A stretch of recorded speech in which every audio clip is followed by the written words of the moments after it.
2397 4:20 PM Kumbakonam. திருமணமாகி 1.5 ஆண்டுகள் ஆகிறது சார், குழந்தை பாக்கியம் இல்லை. உங்களுக்கு ஹஸ்பண்டுக்கு அப்பா அம்மாக்கு யாருக்கு கோச்சார சனி பகவான் இருக்காரு, அப்பத்தான் இந்த அமைப்புகள் இருக்கும். சரி, யாருக்காவது ஒரு மாதிரியான கோச்சார அமைப்பு இருக்கும், உங்களுக்கு இல்லை. சரி, இன்னொரு டேட் கொடுத்துருக்கீங்க, பரவாயில்ல, இதிலே பார்த்துக்கலாம். சரி, குரு நீச்சமாக இருக்காருங்க, பரிவர்த்தனையாக இருக்காரு, உங்களுக்கு குழந்தை பிறந்தே ஆகணும். ஓகேங்களா? 5ஆம் இடத்துல லக்னாதிபதி நீச்சமாக இருக்கிறாரு. 5ஆம் இடத்தோடு வேற எந்த கிரகமும் தொடர்பில் இல்லை. இதையும் நீங்கள் கவனிக்கணும். கூடுதலாக உங்களுக்கு குழந்தைக்கான இன்னும் நேரமே வரலம்மா, ஏமா இப்படி பண்ணுறீங்க? சரி, இந்த இடத்துல உங்களுக்கு செவ்வாய் புத்தி இந்த செப்டம்பரோடு முடிச்சு அடுத்து ராகு புத்தி செப்டம்பரோடு முடித்து, இப்போ நான் ஹஸ்பண்டோட போட்டு பார்க்கலாம், அப்புறம் எல்லாருமே அதுன்னு வந்துடுவீங்க. இந்த இடத்துல சனி பார்வையை செவ்வாயோட பார்வையை வாங்கியிருந்தாலும் குருவின் பார்வையை வாங்கியிருக்காரு. யாரு? ராகு.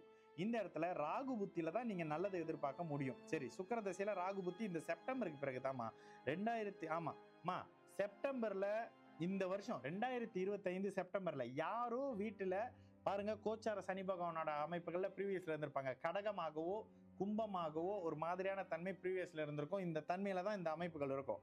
உங்களுக்கு சுக்கிர தசை ராகு புத்திக்கும் சுக்கிர தசை குரு புத்தி அமைப்புகள்ல கண்டிப்பாக குழந்தை அமைப்புகள் இருந்தாகணும். சுக்கிரன் எங்க இருக்கிறாரு இந்த ஜாதகத்துல? 8ஆம் இடத்துல.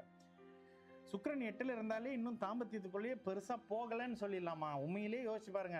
கணவர் அங்க இருக்காரு, இவர் அங்க இருக்காரு, அங்க இருக்காரு, இங்க இருக்காரு மாதிரி இருக்கும். ரொம்ப சீக்கிரமா கல்யாணம் பண்ணிருக்கீங்க. குரு பார்த்த ராகு, குருவின் கிட்டத்தட்ட எத்தனை டிகிரி?